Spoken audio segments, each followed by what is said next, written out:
अपने दबंग सुपरस्टार खेसारी लाल यादव जितने भी गाने को लेकर आते हैं उनका सब एक गाना सुपरहिट हो जाता है।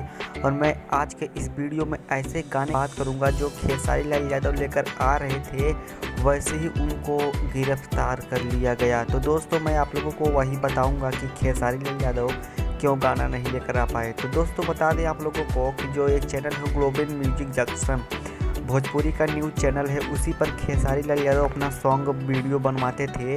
उनसे 5 करोड़ रुपया उधार ले लिए थे, किसी ने कहा था लेने के लिए तो खेसारी लाल यादव ले लिए थे।